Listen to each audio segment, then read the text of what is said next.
Hi, this is Harry Campbell of Biofeedback Resources International, and I just wanted to talk just a little bit about the actual biofeedback process. I was just talking to a friend of mine who also has been doing biofeedback for probably close to 30 years, and she was doing a presentation for a group where the subject came up about the process of biofeedback and what some people call biofeedback that's actually technically not biofeedback. And sometimes the differences can be a little bit subtle and technical, but they are real differences. So I'm going to read a definition of what biofeedback is. And this says biofeedback uses computerized technology to help you learn to control or manage your stress responses. Sensitive instruments are used to measure physical processes with the purpose of feeding back the information to an individual in order to control these processes. So, the part about feeding back makes a big difference. What I have seen in many cases is where a person says they're doing biofeedback. They put sensors on a person, and then they have them do either a recorded audio recording guided relaxation, or they take the person through a live guided relaxation. It could be guided imagery and so on. And as part of that, they have the person close their eyes. And so, if the only feedback that you're using during this session is visual feedback, where you have a graph, line graph, bar graph, animation, whatever on the screen that's showing the changes visually, if that's the only feedback that you have and the person has their eyes closed, then they're not getting feedback. Now, at the end of the session, you may have a recording of whatever it is that you're measuring, whether it be muscle tension or skin temperature or skin conductance or heart rate variability.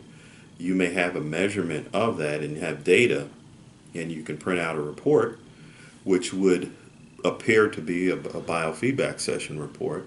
But in fact, what you've actually done is you've monitored the physiology during a guided relaxation exercise. So it's not a true biofeedback session, because for it to be a biofeedback session, the person has to be getting feedback. Now, you can have a person have their eyes closed and still do a true biofeedback session, but then they have to be getting some other form of biofeedback or feedback. So, what other forms of feedback could they get if they're not getting visual? Of course, they can get auditory feedback. So, that can be where a sound is either on or off. It could be an instrument tone of some sort. When they go above a threshold or goal, or below that threshold or goal, the sound turns on or turns off. That way, they are getting feedback of whether there was an increase or decrease in the activity that you're measuring. You could also have a tone that goes higher or lower in pitch that will give them the direction of the change that's happening in whatever it is that you're measuring. So, is the muscle tension going higher or lower? Is the skin temperature going higher or lower, and so on? You can also use music that plays or stops playing when they're meeting a goal or not meeting the goal. You can have music that changes in volume when the person is meeting the goal or not meeting the goal. So those are ways that you can actually still have a true biofeedback session where the person is getting feedback during the relaxation exercise that you might be doing with them. Another form of non-visual feedback would be tactile feedback.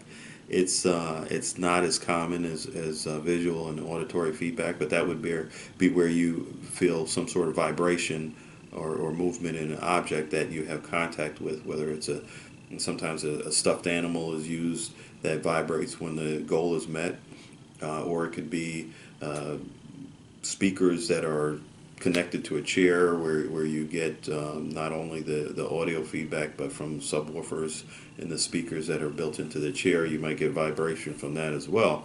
So there are ways to give feedback while a person has their eyes closed.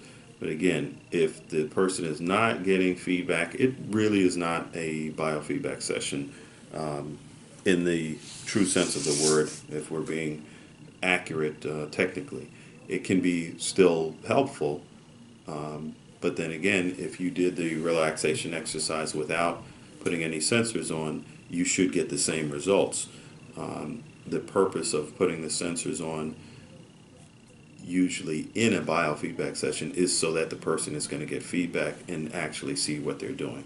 So, since we were having that conversation, I just thought I wanted to share that with the audience, and just something to think about.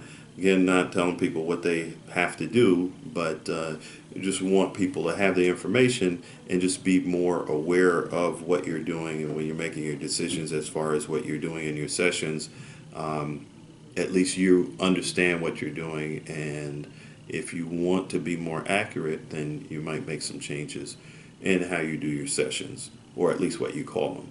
All right, so until next time, this is Harry, Biofeedback Resources International. If you have any questions, comments, and so on, you can leave those. You can also reach me by email, harry@biofeedbackinternational.com, and you can call the office at 914-762-4646.